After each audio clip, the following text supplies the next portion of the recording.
పోనీ ఇంకొక సైడ్ కూడా ముందుకు పోదామా? ఇంకొకది మన share of GSDP in GDP of the country. Next slide ఇవ్వమ్మా. ఇది జీడిపిలో మన రాష్ట్ర షేర్ ఎంత, మన రాష్ట్ర మన వాటా అంటే పురోగతి అనేది ఏమిటి, దేశ ఖజానాకు మనం ఎంత ఇవ్వగలుగుతున్నాం అది చూస్తే చంద్రబాబు నాయుడు హయాంలో 4.47% కాంట్రిబ్యూషన్ ఉంటే మన హయాంలో 4.83% కాంట్రిబ్యూషన్.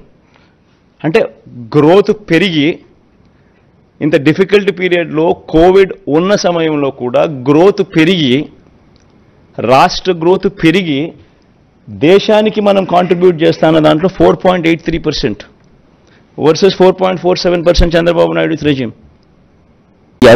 ఎవరి హయాంలో గ్రోత్ ఉంది, ఎవరి హయాంలో అభివృద్ధి ఉంది, ఎవరి హయాంలో క్యాపిటల్ క్రియేషన్ జరిగింది, ఎవరి హయాంలో సంక్షేమము అభివృద్ధి రెండు కూడా బ్రహ్మాండంగా ఉరుకులు పరుగులు వేస్తూ పరిగెత్తింది.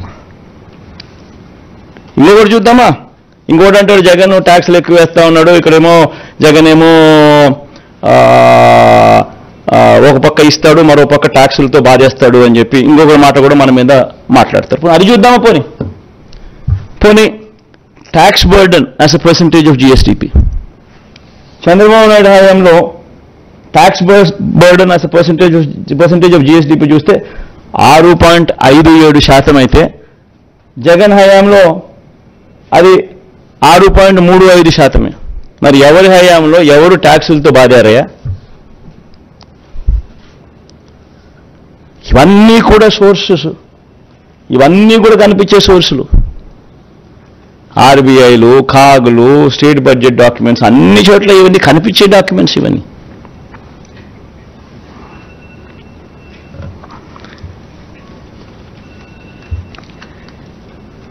అంటే ఇవన్నీ కూడా ఎందుకు చెప్తా ఉన్నాను అనంటే అబద్ధానికి వీళ్ళంతా కూడా రెక్కలు కట్టి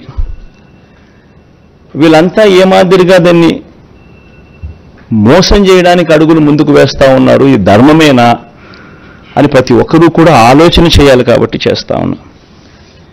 ఈరోజు ఈ మాటలన్నీ కూడా నేను చెబుతూ ఒకటే ఒక విషయం చెప్తా ఉన్నా. జగన్ అబద్ధలాడ్డు, జగన్ మోసం చేయడు, చేయలేకపోతే చేయలేనని చెప్తాడు తప్పనిచ్చి జగన్ ఎప్పుడు అబద్ధలాడ్డు, జగన్ ఎప్పుడు మోసం చేయడు. పేదలకు ప్రేమించే విషయంలో, పేదలను అభిమానించే విషయంలో మేనిఫెస్టోలో పెట్టినా పెట్టకపోయినా జగన్ వేసినన్ని అడుగులు బహుశా రాష్ట్ర చరిత్రలో ఎవరు వేయలేదు. మేనిఫెస్టోలో పెట్టనేటివి కూడా చాలా చేశారు, చాలా జరిగాయి ఈ 58 నెలల కాలంలో. ఇప్పుడు కాపు నేస్తం ఉంది, మేనిఫెస్టోలో లేదు. పిల్లలకు ట్యాబ్స్ ఉన్నాయి, మేనిఫెస్టోలో లేదు.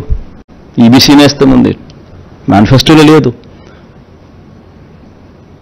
ఇటువంటి అనేకం, ఆరోగ్యశ్రీ 25 లక్షలకు పెంచడం మేనిఫెస్టోలో లేదు. పిల్లలకు విద్యా కానుక మేనిఫెస్టోలో లేదు. పిల్లలకు గోరుముద్ద మేనిఫెస్టోలో లేదు. ఇటువంటి అనేకం, 31 లక్షల ఇళ్ల పట్టాలు మేనిఫెస్టోలో లేవు. అనేకం చేశాం.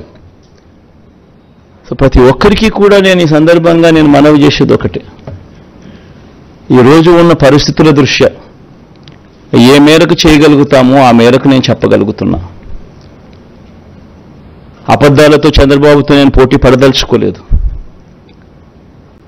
ఎందుకనంటే అది అబద్ధాలని తెలిసినప్పుడు ఆ అబద్ధాలతో పోటీ పడడం ధర్మం కాదు. కాబట్టి చేయగలిగినవి మాత్రమే జగన్ చెప్తాడు. అవకాశము, వెసులుబాటు ఏమాత్రం ఉన్నా కూడా, ఇంకొక మాట కూడా మళ్ళీ చెప్తా ఉన్నా, అవకాశము, వెసులుబాటు ఏమాత్రం ఉన్నా కూడా జగన్ ప్రతి పేదవాడి కోసం అడుగులు ఖచ్చితంగా వేస్తాడు అని మాత్రం ఈ సందర్భంగా ఖచ్చితంగా తెలియజేస్తా ఉన్నా. పేదవాడికి మంచి చేసే విషయంలో జగన్కున్న ప్రేమ చంద్రబాబుకు కాదు కదా, ఇంకా ఎవ్వరికి కూడా ఆ ప్రేమలు ఉండవు. చంద్రబాబు నాయుడికి అయితే ప్రేమ ఉండదు, అది వేరే విషయం. ఇంకా ఎవ్వరికి కూడా అటువంటి ప్రేమలు ఉండవు.